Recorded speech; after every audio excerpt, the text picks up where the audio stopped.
ଶାଗ ଖରଡ଼ା ଓ ପଖାଳ କଂସା ଏହାର ମହତ୍ତ୍ୱ କେବଳ ଜଣେ ଓଡ଼ିଆ ହିଁ କହିପାରିବ। ମୁଁ ଜଣେ ଓଡ଼ିଆ, ସେଥିପାଇଁ ମୋ ବଗିଚାରେ ଶାଗକୁ ସ୍ଥାନ ଦେଇଛି। ମୁଁ ମୋ ନିଜ ହାତରେ ପାଣି, ସାର, ଖତ ଦେଇ ଏହି ଶାଗକୁ ବଢ଼ାଇଛି। ବର୍ତ୍ତମାନ ଶାଗ ଖାଇବା ପାଇଁ ହେଇଯାଉଛି। ସକାଳ ପଖାଳ କଂସାଟିଏ ପାଇଁ ସାଙ୍ଗିଆ ଦରକାର, ସେଥିପାଇଁ ସକାଳୁ ବୋଉ ଶାଗ କାଟିବାରେ ଲାଗି ପଡ଼ିଛି। କଟା ହେଇଥିବା ଶାଗକୁ ମୋର ଦୁଇ ଭଉଣୀ ବହୁ ଯତ୍ନର ସହିତ ବାଛିବା ସହିତ ଧୋଇଲେ।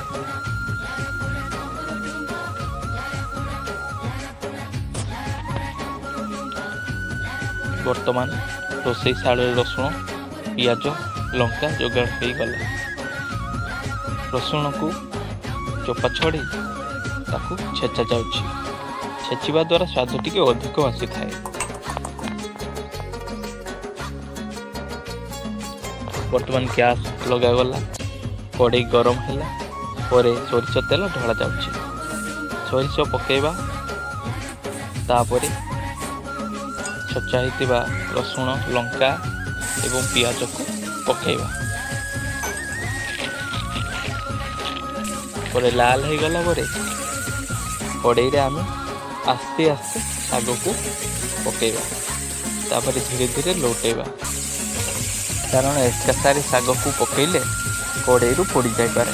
ତେଣୁ ଆସ୍ତେ ଆସ୍ତେ ଭାଜି ସାରିଲା ପରେ ଶାଗକୁ ସମ୍ପୂର୍ଣ୍ଣ ପକାଇବା, ତାପରେ ତାକୁ ଆସ୍ତେ ଆସ୍ତେ ଲଉଟାଇ ଢଙ୍କୁଣି ଦେଇ ସିଝେଇବାକୁ ଦେବା। ସିଝି ସାରିଲା ପରେ ଆମେ ସେଥିରେ ଲୁଣ ଅଳ୍ପ ପକାଇବା, ତାପରେ ପୁଣି ଭାଜି ଦେଇକି ତାକୁ ପୁଣି ଘୋଡ଼ଣା ଦେଇଦେବା। ବର୍ତ୍ତମାନ ଶାଗ ହେଇଗଲା ଏବଂ ପଖାଳ କଂସାକୁ ସାଙ୍ଗିଆ ମିଳିଗଲା। ତା ସହିତ ଟିକେ ଆମ୍ବ ଚଟଣିକୁ ମଧ୍ୟ ମୁଁ ଶାଗ ସହିତ ସ୍ଥାନ ଦେଲି। ମୁଁ ଏବେ ପଖାଳ ଖାଇ ବସିବି। ଆପଣ ଖାଇବେ ତ? ଆସନ୍ତୁ ପଖାଳ ଖାଇବା। ବନ୍ଧୁମାନେ, ମୋ ଭିଡ଼ିଓ ଦେଖିଲା ପରେ ଆପଣଙ୍କୁ କେମିତି ଲାଗିଲା କମେଣ୍ଟ ବକ୍ସରେ ନିଶ୍ଚିତ ଜଣାଇବେ।